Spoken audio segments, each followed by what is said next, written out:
성경에 있는 사무엘상 17장 43절부터 51절 말씀을 한 절씩 교독하겠습니다. 제가 가진 성경 구약 437면에 있습니다.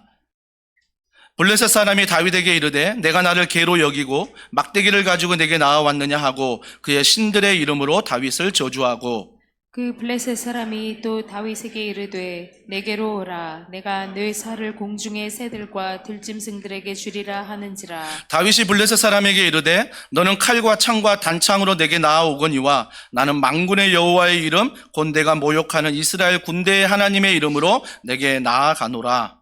오늘 여호와께서 너를 내 손에 넘기시리니 내가 너를 쳐서 네 목을 베고 블레셋 군대의 시체를 오늘 공중의 새와 땅의 들짐승에게 주어 온 땅으로 이스라엘의 하나님이 계신 줄 알게 하겠고, 또 여호와의 구원하심이 칼과 창에 있지 아니함을 이 무리에게 알게 하리라. 전쟁은 여호와께 속한 것인즉 그가 너희를 우리 손에 넘기시리라. 블레셋 사람이 일어나 다윗에게로 마주 가까이 올 때에 다윗이 블레셋 사람을 향하여 빨리 달리며 손을 주머니에 넣어 돌을 가지고 물맷돌로 던져 블레셋 사람의 이마를 치매 돌이 그의 이마에 박히니 땅에 엎드려지니라. 다윗이 이같이 물매와 돌로 블레셋 사람을 이기고 그를 쳐 죽였으나 자기 손에는 칼이 없었더라. 다 같이요. 다윗이 달려가서 블레셋 사람을 밟고 그의 칼을 그 칼집에서 빼내어 그 칼로 그를 죽이고 그의 머리를 베니 블레셋 사람들이 자기 용사의 죽음을 보고 도망하는지라. 아멘. 당신은 하나도 안 달라졌어.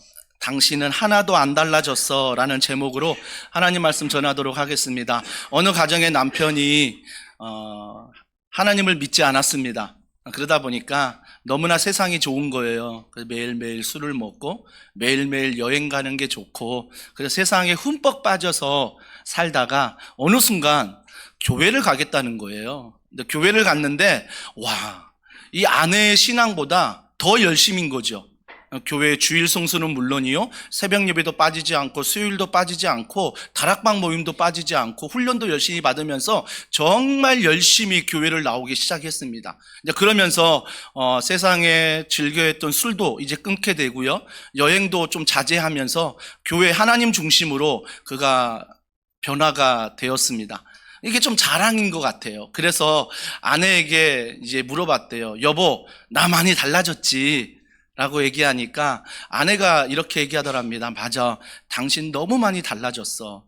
하지만 여보, 아직 달라지지 않는 그 모습이 우리가 좀 체크해 봐야 된다. 그게 뭐냐면 하나님을 믿지 않고 세상에서 술을 마시고 여행을 즐기며 살아갔던 그 시간도 내가 즐거워서 살아갔던 시간이었는데, 신앙생활하면서 내가 주일 성수하고 수요일도 안 빠지고 새벽기도 안 빠지고 늘 훈련하며 다락방도 안 빠지고 열심히 하는 것도 좋은데 당신은 그게 당신이 좋아서 하는 것 같아.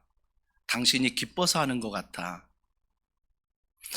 이 대화 속에 우리가 한 가지 좀 깨달아야 될 것은 무엇이냐면, 교회는 열심히 나오지만 교회에 어떤 나올 때 만남의 즐거움, 섬김의 즐거움, 훈련의 즐거움, 많은 즐거움이 있겠지요. 그 즐거움이 있지만 중요한 것은 우리가 누구를 위하여 즐거워하고 누구를 위하여 기뻐해야 되는가, 이 문제는 우리가 항상 고민해야 되는 것입니다. 만약에 술을 마실 때도 내가 기뻐서 마셨고 여행을 가도 내가 기뻐서 여행을 갔는데 교회에도 열심히 나오는데 그게 나의 기쁨만이 된다면, 내가 기뻐서 봉사하고 내가 기뻐서 헌신하고 내가 기뻐서 다락방에 가고 내 기쁨만으로만 한다면 그 안에 여전히 뭐예요? 중심은 나인 거죠. 내가 기뻐야 되는 거죠. 하나님의 기쁨을 위하여, 하나님의 영광을 위하여 하는 삶은 없는 것입니다. 그렇기 때문에 아내가 남편에게 정말 조심스럽게 마음 가운데 이 말을 했다고 합니다. 우리는 하나도 달라지지 않았어. 하나님을 믿기 전과 하나님을 믿는다는 지금 우리는 하나도 달라지지 않았어. 열심은 있지만 하나님을 위하여 하지 않기 때문이었습니다. 사랑하는 성도 여러분, 오늘 그런 인물들이 그런 인물들이 본문에 지금 등장하고 있습니다. 재미있는 그림이 있는데요. 그 재미있는 그림이 뭐냐면 골리앗과 다윗의 전쟁입니다. 여러분 잘 아시지요? 골리앗은요, 어떻게 말하고 있습니까? 싸움을 도두는 자다라고 4절에 말하고 있습니다. 싸움을 도두는 자가 뭡니까? 그때 고대 시대에는요, 전쟁은요, 한 나라와 한 나라가 싸울 때 나라의 대표 한 사람씩 나옵니다. 아마 싸움을 제일 잘한 사람이 나오겠죠. 블레셋은 누가 나와요? 골리앗이 나온 것입니다. 골리앗이 나왔는데, 골리앗이 딱 나왔는데 어떤 모습이었습니까? 4절에 보세요. 키는 6규빗 한 뼘이요 라고 말합니다. 여러분, 키가 약 3m에 육박한다는 것입니다. 키가 엄청나죠. 3m에 육박하는 키를 가지고 있습니다. 그리고 4절과 8절에 골리앗 모습에 대해서 이렇게 얘기합니다. 머리는 노투구를 썼대요. 근데 머리만 노투구가 아니라 다리에도 놋 각반을 끼웠대요. 놋은 철기 문화 아닙니까? 철기를 가지고 자기를 무장했다는 것입니다. 몸은 어떻게 했습니까? 비늘 갑옷을 입었다라고 말합니다. 근데 비늘 갑옷의 무게가 뭐예요? 55kg. 비늘 갑옷의 무게, 갑옷 무게만 55kg예요. 그리고 나서 어깨에는 놋 단창이 있는데 그 단창의 끝부분이 6.6kg 정도 되는, 무게 되는 걸 들고 있습니다. 그러면 다 합치면 제 몸무게 정도. 얼추 계산되시죠? 근데 그보다 더 나갑니다. 이보다 더 나가는데. 하여튼 골리앗이 싸우러 나왔는데 싸우는 그 기세가 사람 하나를 메고 자기가 싸우려고 나온 거죠. 그만큼 힘이 있는 거죠. 그만큼 힘이 있는 것입니다. 근데 이 골리앗이 힘있게 나와서 10절에 뭐라고 말합니까? 나와 더불어 싸우게 하라라고 말합니다. 그러니까 고대 시대에는 1대1 싸움을 먼저 하니까 1대1 싸움을 한 다음에 패하면 그 나라가 패한 거예요. 종이 되는 것입니다. 그러니까 블레셋 골리앗은 나와서 이스라엘 빨리 한 명 나와. 나와 함께 싸워보자라고 말합니다. 여러분 잘 아시죠? 그때 누구도 나오지 못했습니다. 왜요? 그 키가, 그 갑옷이, 그 구원의 투구와 구원의 투구와 이 놋, 다리를 보호하는 창, 이런 것들이 너무나 두려워서 아무도 이스라엘 백성 중에 나서지를 못했습니다. 그러면서 좀 시간을 건너뛰어서요, 다윗이 이제 싸우러 나오지요. 나오는데 42절에 골리앗이 이렇게 말합니다. 자, 시트지 보시면서 같이 읽겠습니다. 시작. 다윗을 보고 업신여기니 이는 그가 젊고 붉고 용모가 아름다움이라 라고 말합니다. 다윗을 보고 업신여겼다라고 말합니다. 여러분 잘 아시죠? 다윗의 복장은 어떻습니까? 다윗의 복장은요, 양치는 복장이에요. 양치는 복장으로 나왔으니까 골리앗이 볼 때 어때요? 너무나 우스운 것입니다. 그래서 업신여겼다라고 말합니다. 왜요? 골리앗은 항상 크기로 보거든요. 골리앗은 항상 힘으로 보거든요. 다윗을 보니까 힘도 없는 것 같고 크기도 작고 복장도 보고 무기도 보니까 별 볼 일 없거든요. 그러니까 항상 세상의 패턴으로 다윗을 볼 때 업신여길 수밖에 없다라는 것입니다. 우리도 그렇지 않습니까? 우리도 세상을 살면서 남들이 나를 업신여기는 게 무엇 때문입니까? 돈이 없어서, 좋은 집, 좋은 차 타지 않아서 업신여김을 받을 때가 있잖아요. 작아질 때가 있잖아요. 남들이 업신여기지 않아도 내 스스로가 작아질 때가 있습니다. 근데 이런 상황에서 43절에 다윗에게 골리앗이 이렇게 말합니다. 43절에 보십시오. 다윗에게 이르되 내가 나를 개로 여기고 막대기를 가지고 내게 나와왔느냐? 누가 물어봤냐고요. 그리고 다윗이 너 개야 말하지도 않았습니다. 다윗이 그렇게 나왔는데 갑자기 골리앗이 혼자 말합니다. 너 나 개로 보니? 라고 말합니다. 여러분, 이게 바로 골리앗의 정체성입니다. 골리앗이 힘이 있어 보이죠? 뭔가 크기가 있어 대단해 보입니다.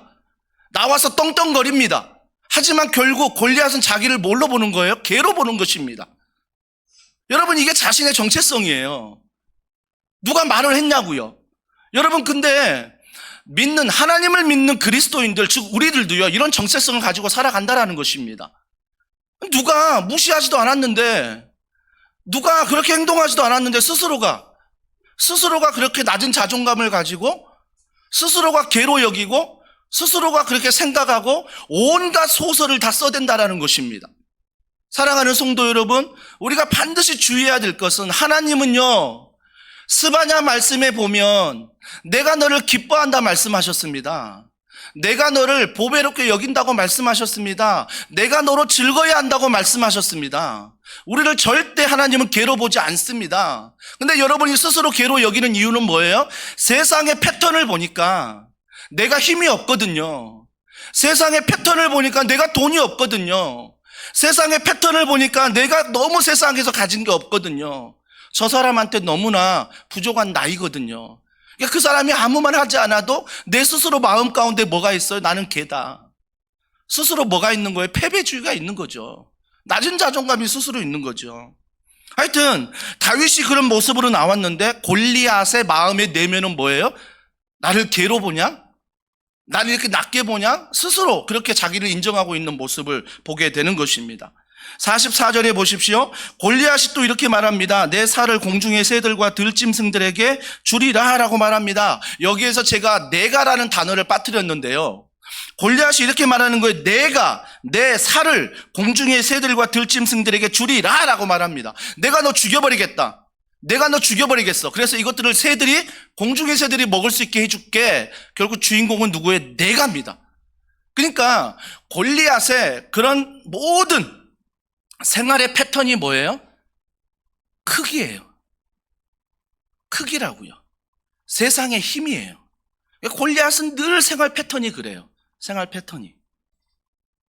그런데 그에 반해서 그 자신의 크기와 힘의 패턴으로 살고 있는 골리앗을 보고 사울 왕과 이새의 아들들과 이스라엘 백성이 어떻게 반응합니까? 우리 잘 알지 않습니까? 11절에 보세요. 사울과 온 이스라엘이 블레셋 사람의 이 말을 듣고 놀라 크게 두려워하니라.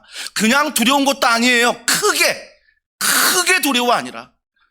이 크게 두려워한다는 게 어떤 의미입니까? 좀 과장된 거죠. 과장되어 두려워한다는 것입니다. 사랑하는 성도 여러분, 사울은요 정치적으로 거인입니다.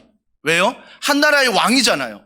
정치적인 거인인데 그 세상의 패턴 앞에서 나보다 좀 더 큰 사람을 만나면, 나보다 좀 더 힘 있는 사람을 만나면 이 정치적인 거인도 그 힘 앞에서 두려워한다라는 것입니다. 무서워한다라는 거죠. 또 누가 나옵니까? 이세의 아들들 나오지 않습니까? 첫째, 둘째, 셋째가 이제는 군대에 소집이 되어 갔습니다. 근데 이세의 아들들도 겁을 먹고 있더라는 것입니다. 그 중에 엘리압이 나오지 않습니까? 그 엘리압이 성경에 언급이 되면서 다윗이 왔을 때, 이 전장에 왔을 때 왜 왔습니까? 다윗은요 전투하러 오지 않았습니다. 아버지가 야, 형 3명이 지금 전쟁하고 있으니 너가 빨리 가서 도시락이라도 싸준 거 갖다 줘라. 도시락 배달 온 것입니다. 딜리버리 온 거예요. 한번 배달 온 건데 갑자기 와보니 전쟁이 있는 거예요. 와보니 전쟁이 있는 거예요. 그때 엘리압이 다윗을 봤어요. 야단쳤잖아요. 야, 너 양쳐야지. 네가 뭔데 이곳에 와? 양은 어떻게 했니? 한마디로 뭐예요? 네가 이 전쟁에 낄 자리가 아니라는 것입니다. 네가 있어야 될 자리가 아니라는 것입니다. 엘리압이 누굽니까? 가정의 거인입니다. 첫째거든요. 가정의 거인 엘리압도요. 아니, 좀 그런 분노는요 누구한테 내야 돼요? 지금 골리앗과 싸워야죠. 골리앗이 진짜 싸울 대상인데 엘리압은 가정의 리더로서 누구와 싸우고 있어요?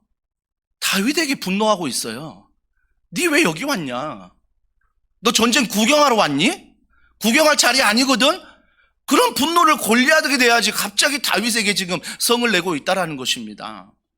또 한 사람, 여러분 이스라엘 백성들이에요. 이스라엘 백성들이요 그 한 사람 앞에서 힘의 크기, 모든 크기 때문에 아무도 나서지 못하고 두려워하고 있다는 것입니다. 사랑하는 성도 여러분, 24절에 보니까 이스라엘 모든 사람이 그 사람을 보고 심히 두려워하여 그 앞에서 도망하며 라고 말하고 있습니다. 두렵지요. 왜 안 두렵겠습니까? 3m, 말이 3m지. 그 장수가 나와서 칼을 들고 갑옷을 입고 막 휘두르면서 나와 1대1로 덤벼보자. 솔직히 제 자신이 거기 있는들 제가 나설 수 있을까요? 진짜 두려울 것 같아요. 그러나 다윗은요 자기가 싸우겠노라고 나섭니다. 내가 싸우겠다. 그러니까 뭐예요? 사울이 부르죠. 사울이 불러요. 정치적인 거인이 불러서 야, 네가 어떻게 싸워? 그 진짜 싸워볼래? 그러면 내 갑옷을 줄게. 내 칼을 줄게. 다 알지 않습니까? 다윗이 사울의 갑옷과 칼을 가지고 있더니 예전에는 양치는 복장을 할 때는 민첩하게 움직였는데 전혀 어울리지 않는 옷을 입으니까 민첩하지 못한 거예요. 그래서 그걸 벗습니다. 왕이여, 감사하지만 제가 그것으로 싸우지 않겠습니다.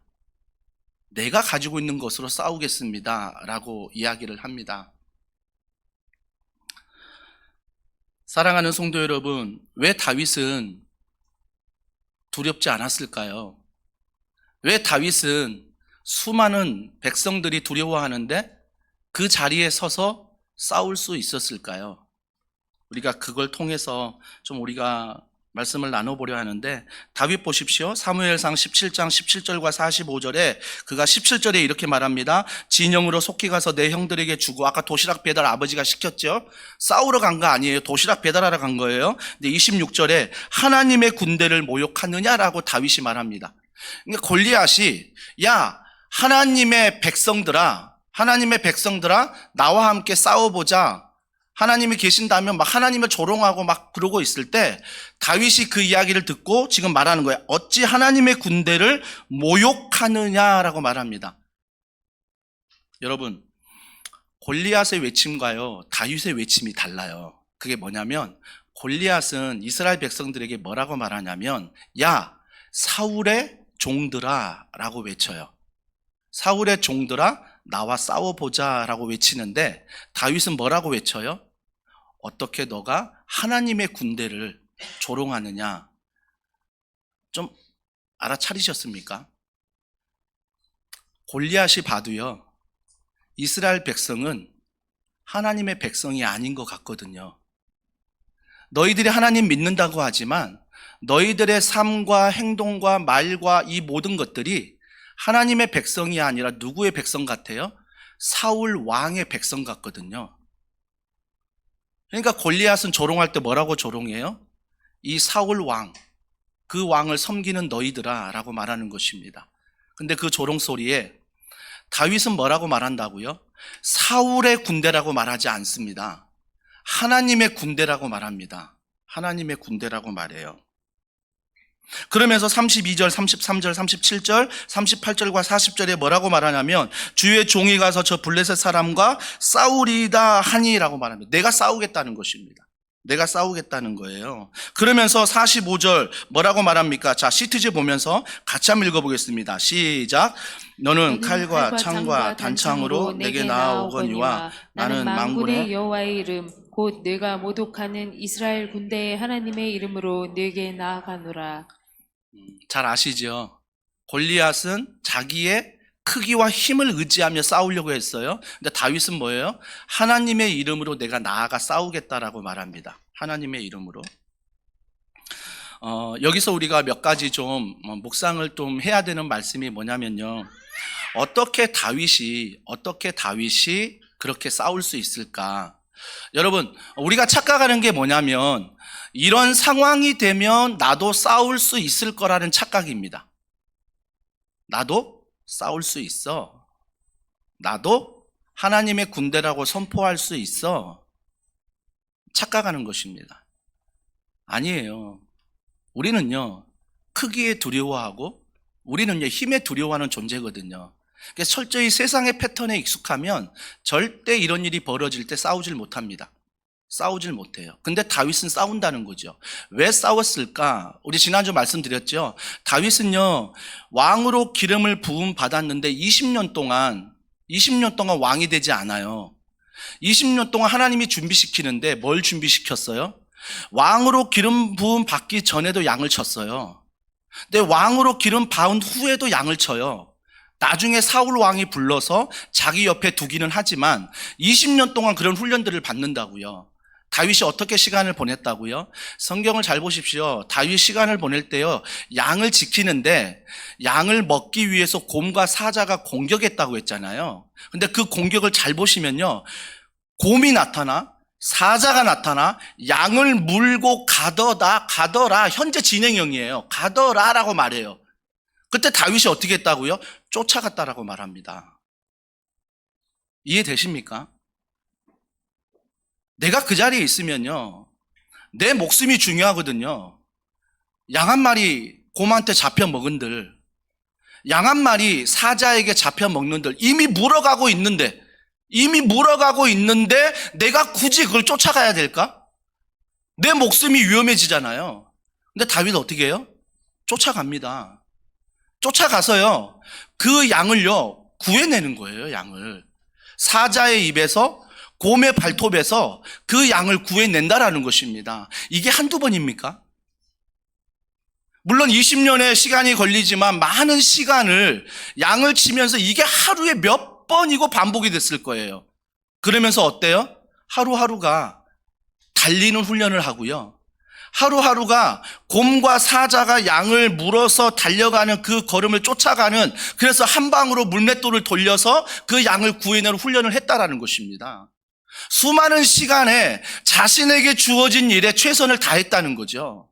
그 최선을 다한 게 뭐예요? 오늘 골리앗 앞에 설 수 있는 믿음의 사람이 된 거예요. 착각하지 마십시오. 어느 한순간 내가 그 자리에 서는 거 절대 아닙니다. 다윗처럼요, 내게 주어진 일에 오늘이 마지막이라는 마음으로 최선을 다할 때, 오늘이 마지막이라는 마음으로 정말 내가 하나님 앞에 의지하며 걸어갈 때, 이런 인생의 위기를 만나면 나도 모르게 내 신앙의 실력이 드러난다라는 것입니다. 그러면 나의 신앙의 실력은 언제 드러나는 거예요? 평소에는 몰라요. 내가 평안할 때는 모르고요. 내가 하나도 어려움이 없을 때는 몰라요, 내 신앙의 실력을. 근데 내 신앙의 실력이 언제 드러나냐면 내 인생의 위기가 왔을 때, 내 인생의 골리앗을 만났을 때 내 신앙의 수준이 드러나는 거예요. 내 신앙의 실력이 드러나는 거예요. 그래서 어느 한순간 준비해서 다윗이 골리앗 앞에 서는 것이 아니라 내게 주어진 일, 양치는 일을 하나님 앞에서 감당하는 그 믿음, 감당하는 최선, 그게 매일매일 쌓여갔던 거예요. 쌓여가니까 위기 순간에 그 쌓여갔던 것들이 폭발하는 거죠. 폭발하는 거죠. 사랑하는 성도 여러분, 그래서 우리가 신앙생활을 잘한다는 것은요, 정말 오늘도 교회 열심히 나오는 게 신앙생활 잘하는 게 아니에요. 정말 교회 열심히는 나오는 달라진 게 하나도 없어. 그래서 여러분, 신방할 때 항상 교육자분들과 제가 아이처치에 기록을 합니다. 교족부에 기록하면 몇 년도 몇 월에 누가 신방에 참석했고 그때 나누었던 분위기, 기도 제목, 이걸 다 기록합니다. 데이터로 다 있어요. 그래서 제가 여러분들 신방 갈 때 그 전에 있는 신방의 기록들을 다 보고 가요. 어떤 말씀을 전했는지도 다 보고 갑니다.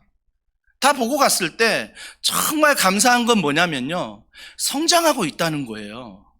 예전에는 주일만 예배 드리는 것을 기도 제목으로 삼았는데 이제는 주일 예배는 기본으로 드리고요, 섬기기를 기도하고 또 내가 훈련받기를 기도하고, 어떤 성도들은 너무나 어려움 속에서 신앙을 포기했는데 기도하면서 어느 순간 위기가 와도 이제 기도할 수 있고, 그러면서 신앙이 성장하는 것들을 이 신방 기록을 보면서 많이 느끼게 됩니다. 많이 느끼게 돼요. 오늘 세례자 우리 조성근 성도님 세례 받으셨지만 본인이 너무 쑥스러워서 간증은 못 하시겠대요. 그래가지고 간증은 못 하지만 간증문은 제출했어요. 그래서 제가 우리 교육한 목사님에게 간증문을 좀 보내달라. 그래서 제가 이제 어제 받아서 이렇게 읽어보는데요, 정말 짧게 쓰셨어요. 짧게 쓰셨는데 몇 가지 문항이 있었습니다. 고개를 숙이시는데 괜찮죠? 제가 오픈해도요. 그 문항 중에 과거와 내가 지금 과거에는 어떻게 사셨습니까? 이런 문항이 있는데 그 문항에 우리 조성근 성도님이 이렇게 기록하셨어요. 과거에는 내가 주인이었습니다. 내가 주인 되었대요.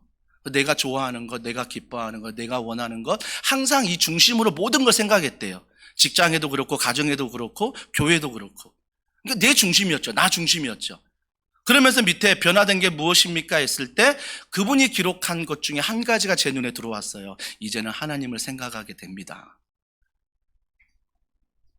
완전해진 건 아니에요. 그러나 이제는 달라졌다는 거죠. 하나님을 생각하게 됩니다. 그런데 이게 또 언제 달라질지 몰라요. 하지만요, 내가 그걸 가지고 고민하고 있다라는 거예요. 내가 그걸 가지고 하나님 바라보려고 몸부림치며 살고 있다라는 거예요. 사랑하는 성도 여러분, 이게 우리 세례를 받는 그분만의 고백이 아니라요, 더원 사랑의 교회 많은 성도들의 고백입니다. 이 교회 처음에 이런 마음으로 왔는데 제가 신앙생활하면서 목사님, 제가 이게 달라졌어요. 이게 달라졌어요. 얼마나 감사한지요. 얼마나 고마운지요. 여러분이 물질의 복을, 건강의 복을, 진로의 복을, 만남의 복을 받는 것도 너무너무 기쁘지만 정말 같은 마음으로 기쁜 것은 하나님을 만나면서 하나님 안에서 기쁨을 얻으면서 신앙생활하는 달라짐이 있다는 것, 이게 가장 기뻐요. 여러분, 저 혼자 몇 달 동안 고민하는 게 한 가지 있어요.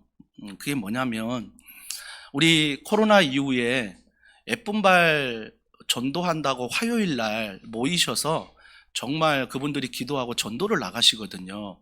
그리고 우리가 다락방에서 VIP를 작정하고 다락방 사진에 보면요, 어떤 VIP를 초대하고 사진도 찍으시고요, 초대해서 같이 예수님의 사랑의 교제를 나눈 사진들도 많이 보고요. 또 문화 강좌도 정말 우리가 이웃을 섬기지만 믿지 않는 분들이 또 참여하면서 우리 교회가 이렇게 믿지 않는 분들에게 점점 사역들을 오픈하면서 그들을 초대하는 교회로 세워져 가고 있습니다. 정말 열심히 하거든요. 근데 그거 아세요? 5월 달에 새가족이 등록이 하나도 없어요. 새가족 등록이 한 달 전이에요. 제가 그걸 보면서요, 두 가지 마음이 들었어요. 첫 번째 마음은 뭐냐면, 그분들이 낙심하면 어쩌지? 내가 화요일 날 진짜 열심히 전도 나가는데 다락방에서 VIP를 위해 기도하면서 그들을 초대하기 위해서 정말 열심히 섬기는데, 정말 내가 위드 문화 강좌 예수를 모르는 그를 초대해서 정말 정성을 다하고 있는데 왜 새가족 등록이 없지? 그러니까 제가 기도하는 거 그거였어요. 하나님, 그것으로 인해서 낙심하지 않게 해달라고. 그 열심히 아무 소용 없네, 할 필요가 없네, 이렇게 생각하지 않도록 기도했던 거예요. 근데 기도하면서 하나님이 저에게 주신 기쁨이 뭔지 아세요?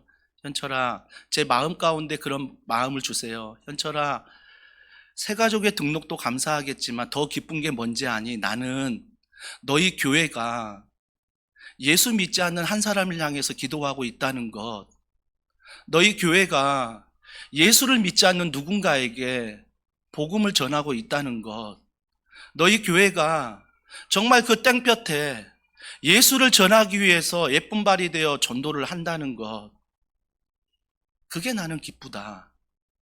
제 마음에 갑자기 하나님의 마음이 들어오기 시작하는 거예요. 그때 제가 감사하다고 했어요.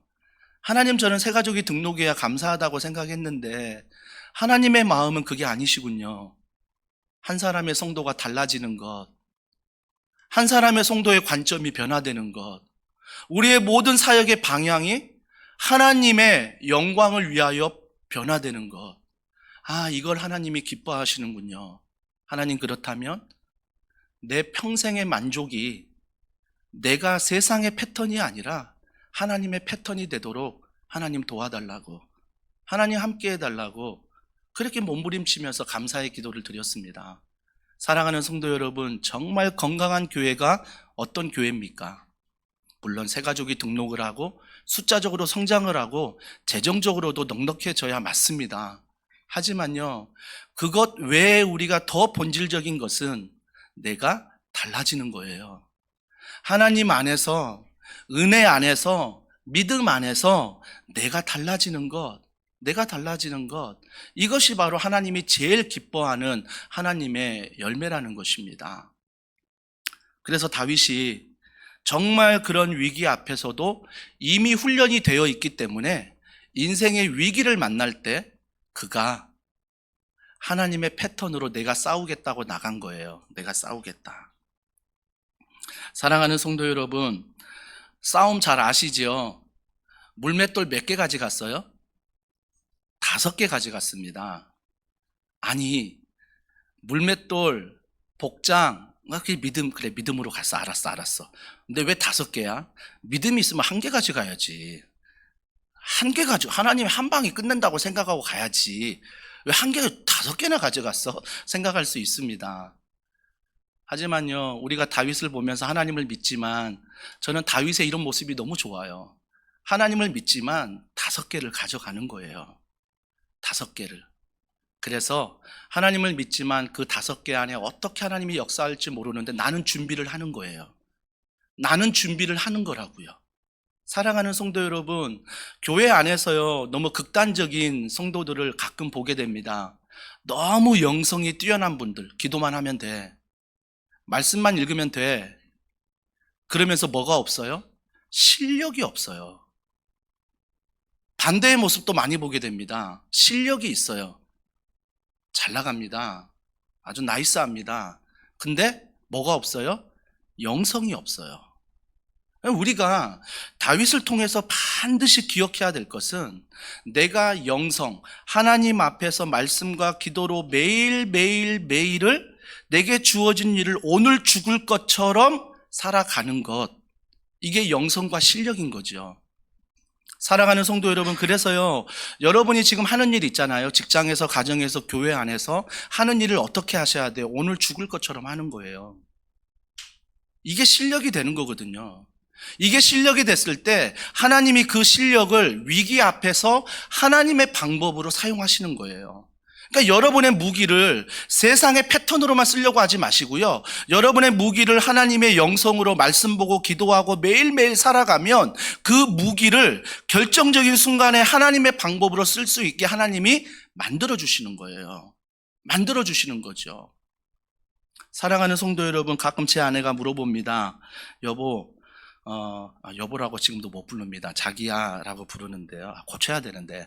하여튼 자기야 라고 부르면서 이렇게 물어봅니다. 당신은 과거로 돌아간다면 어느 때로 돌아가고 싶어? 몇 번 물어봐요. 저는 한 번도요, 지금이 좋지 과거로 돌아가지 않는다라고 대답을 합니다. 왜 그러냐면 과거에 제가 잘 살았기 때문이 아닙니다. 과거에 제가 훌륭해서도 아닙니다. 그냥 지금 이 시간에 하나님을 믿고 말씀을 보고 기도하고 내게 주어진 담임 목사의 일을 죽도록 충성하는 것, 이게 바로 내가 가장 원하고 내가 가장 즐거워하고 내가 기뻐하는 일이라는 것입니다. 그래서 저는 과거로 돌아가고 싶지 않은 거예요. 지금이 저에겐 너무나 좋은 시간입니다. 그래서 가끔 얘기합니다. 우리 아이들에게도 얘기하는데요. 아빠는 오늘 죽어도 하나님 앞에 감사해.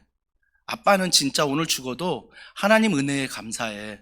라고 고백합니다. 왜요? 과거의 내 모습을 알거든요.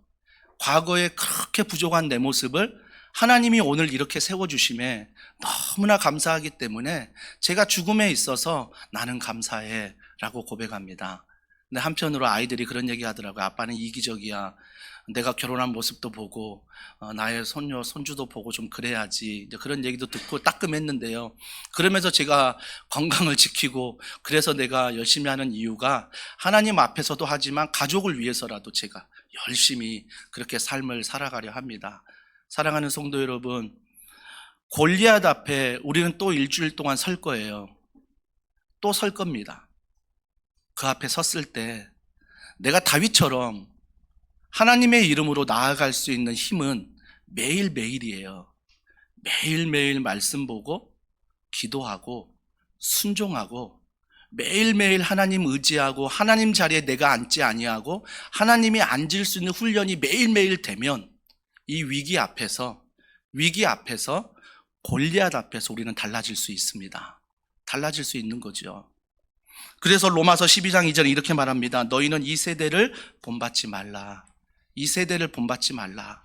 세상의 패턴을 본받지 말라라고 말하지 않습니까? 그러면서 마태복음 23장 8절과 10절입니다. 다 같이 읽습니다. 시작.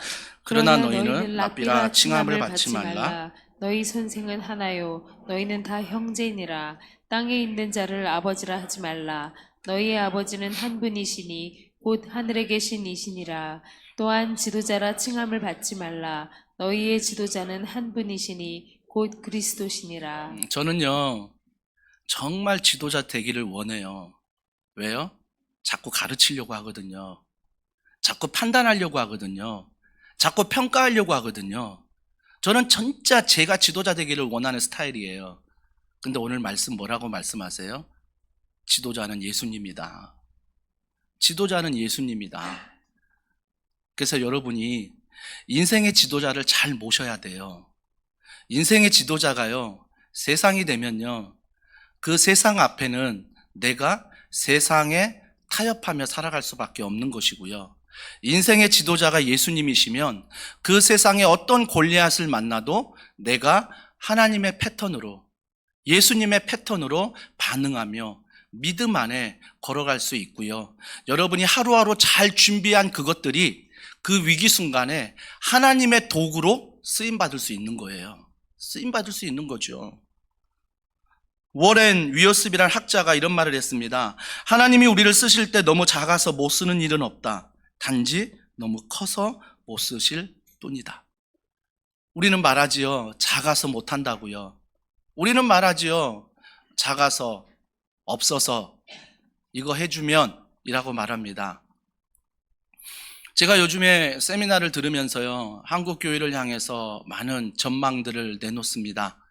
2050이라는 세미나, 또 책도 제가 읽으면서요, 앞으로 한국 교회가 어떻게 될 것인가 많은 학자들이, 많은 박사님들이 예견을 했습니다. 그 예견은요, 하나같이 어둡습니다. 하나같이 위기라고 말합니다. 여러분, 위기는요, 과거에도 위기였고요, 현재에도 위기고요, 미래에도 위기예요. 그 위기는 절대 우리를 떠나지 않을 거예요. 항상 위기입니다.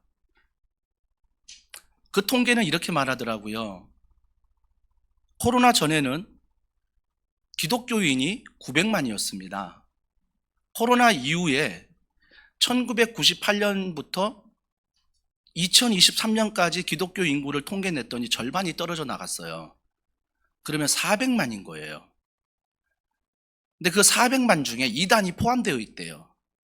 그러면 가짜 떨쳐내면 과연 몇 명이 기독교인일까요? 그 중에 가나안 성도도 있어요. 가나안을 뒤집으면 안 나가. 그러니까 신앙은 갖고 있다 생각하지만 교회를 안 나온 성도들이 그 안에 또 껴있다는 거예요. 그러면 대체 2033년이 되면 그들의 전망은 그렇습니다. 기독교 인구가 200만 이하로 떨어질 것이다. 100만 이하로 떨어질 것이다 라고 말합니다. 교회를 분석해 봤습니다. 교회를 분석해 봤는데 통합 측에서 조사를 했어요. 조사했는데 그 교회 중에 60.5%가 30명 미만의 교회, 100명 미만의 교회예요. 그런 교회가 69%예요. 그런데 300명 미만의 교회가 정말로 조사해 봤더니 그 퍼센트가 적어도 한 10% 이 정도 있는 거죠. 그러면 나머지 한 20%는 뭐예요? 대형 교회를 출석하는 거예요. 이게 10%에서 25%, 20% 정도는 대형 교회, 1000명 이상 된 교회들이 이제 있는 거예요.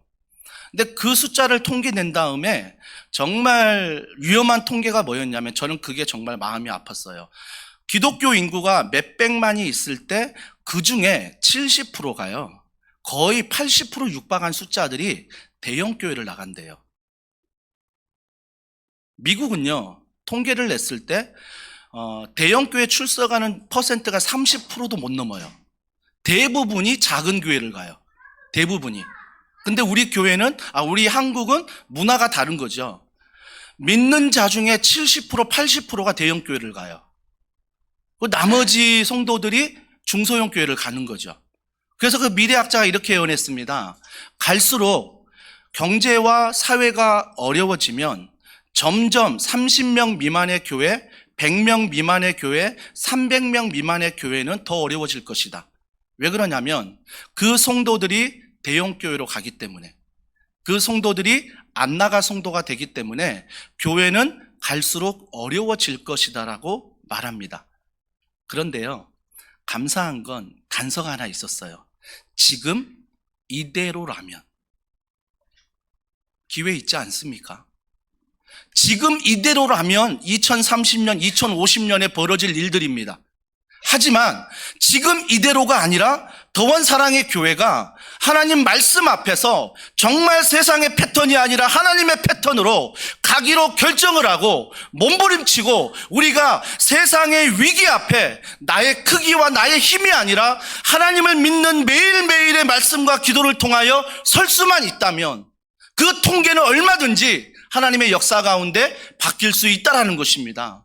그래서 우리 더원사랑의 교회는요, 정말 패배주의 그런 모습이 아니라 그런 것들을 잘 참조해서 그런 것들에 뒤로 물러나 못하는 게 아니라 오히려 그런 것들의 통계를 받으면서 이대로는 안 된다는 경각심을 가지고 우리가 믿음 안에 더 걸어가야지요. 몸부림쳐야 되지요. 그래서 정말로 다음 세대와 교회와 이 모든 믿는 자들이 그렇게 되지 않도록 하나님 앞에 통회하며 자복하며 회개하며 내가 달라지겠습니다라고 고백하면서 걸어가야지요.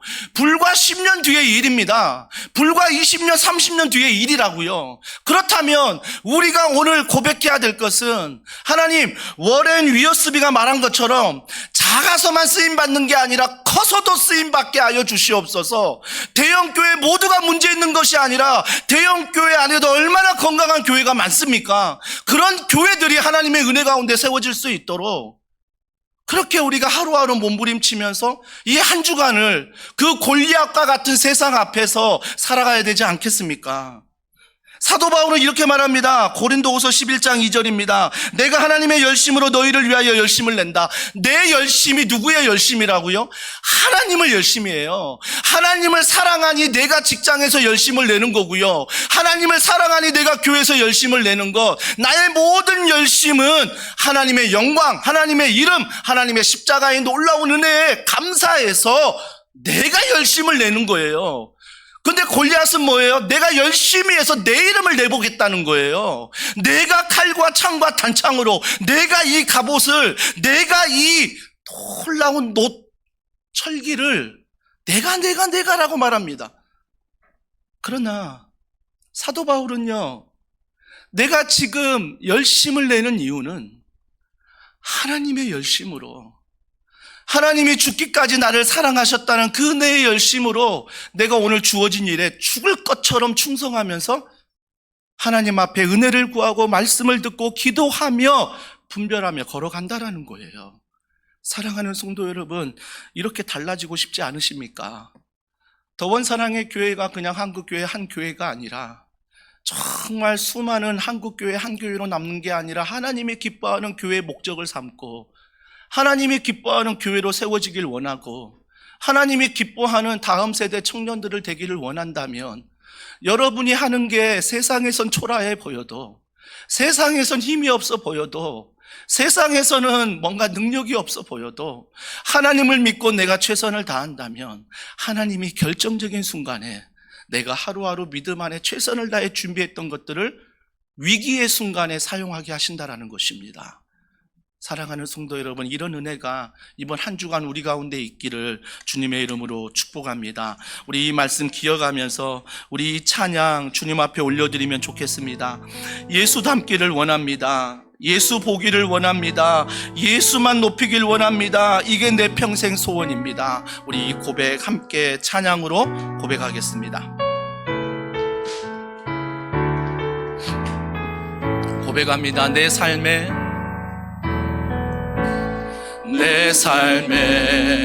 소망, 내가 바라는 한 분,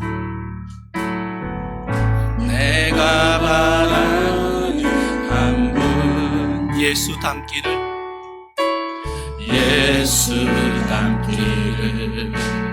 내가 원하네. 한없는 사랑, 풍성한 긍휼, 풍성한 긍휼 예수 닮기를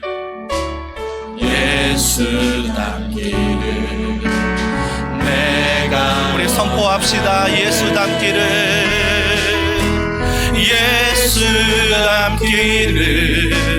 예수 보기를 예수만 높이긴 내가 원하네. 내 평생 소원 예수만 닮기를 한 번 더 고백합시다. 예수 닮기를